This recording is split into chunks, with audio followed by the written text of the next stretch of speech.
You'd be forgiven for thinking that the compact luxury car is something of a modern phenomenon, but BMC had exactly that with this, the Wolseley 1500, introduced in 1957 alongside its sporting sibling, the Riley 1.5. It was intended to replace the Morris Minor, but the lovable Moggy was still selling well, so understandably, the Wolseley and the Riley were introduced alongside it as upmarket and sporting stablemates. But what's it like to drive today? Well, we've got this glorious Mark III example to find out.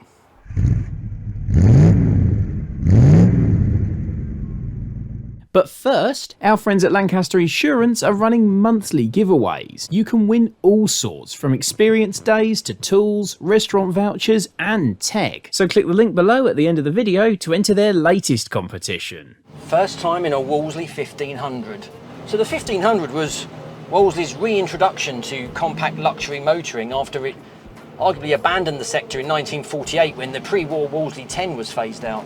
What a reintroduction it was. As I said in the intro, it was initially intended to be something of a Morris Minor replacement, but the Morris Minor was doing very well in the sales charts, so BMC almost had an embarrassment of riches with all these nameplates to talk of. So they kept the Morris Minor 1000 going, and the Wolseley came to life as the Wolseley 1500. Initially it was going to be a 1.2 litre version of the B series engine, but actually engineers soon realised the chassis was capable of way more, so that engine was quickly bored out to 1498cc, producing around 45 horsepower. It's a good little unit. 4-cylinder, overhead valve, driving the rear wheels, nice, solid, simple engineering. It's torquey.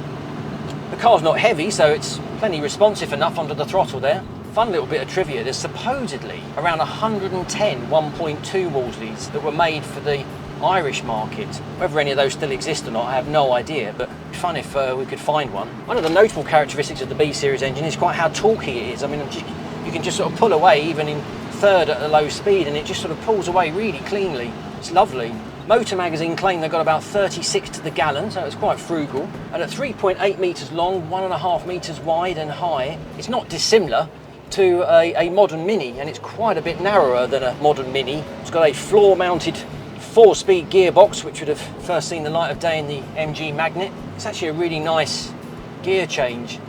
You've got to be precise with it, don't get me wrong. It's got a mechanical precision about it, which I really like. Got torsion bar front suspension and leaf sprung at the back. It's actually remarkably composed. Feels quite agile, quite nimble, quite good through the corners there. Got quite a large steering wheel, probably de rigueur for its time. Allied to quite light steering, you feel like you're constantly twirling. With the Wolseley 1500, it was all about luxury, that's the key.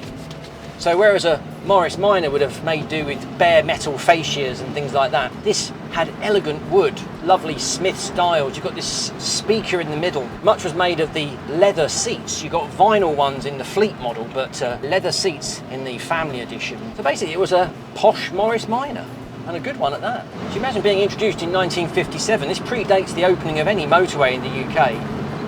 So this would have seemed to be really quite good for its day.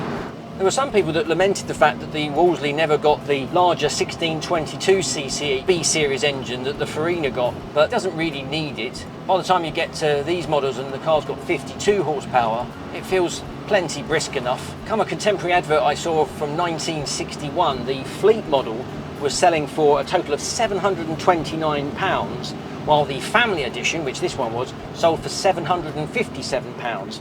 Which is about the equivalent of £16,000 today. That doesn't feel too bad to me. So Wolseley was sitting pretty come the early 60s. It had quite a compelling lineup. It was very much the upmarket brand for BMC at the time. There was the Hornet, there was the 1660, there was the 6110, but certainly things started to change, I think, by the mid-60s. This car was replaced in 1965 by a Wolseley badge engineered AD016, and that was arguably the beginning of the end for the Wolseley badge as we know it. BMC just didn't really know what to do with all their brands, and they certainly didn't have the money to develop them along separate lines, so their badge engineering process was somewhat clunky. The upmarket brand credentials of Wolseley just diminished gradually over time. It disappeared almost without trace come the mid-70s. But the more I've looked into it, the more I've got kind of a begrudging respect for Wolseley. It seems to be the choice of a very much a discerning car enthusiast, both then and now, I'd say.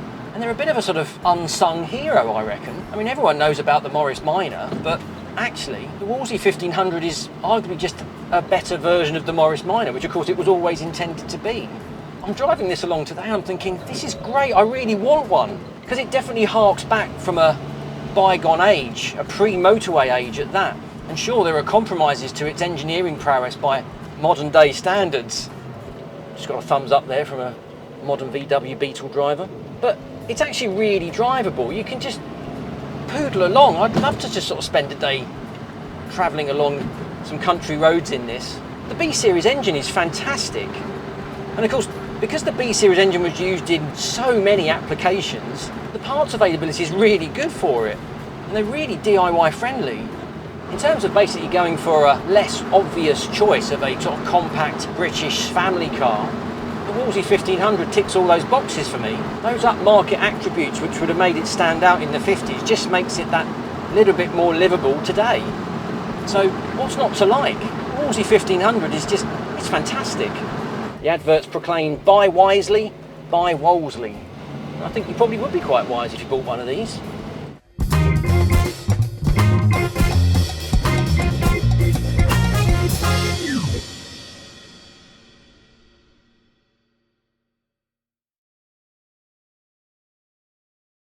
This video is proudly sponsored by Lancaster Insurance. Give them a call on 01480 400 889 for an insurance quote on your classic car. And don't forget to click the link below to enter their latest competition.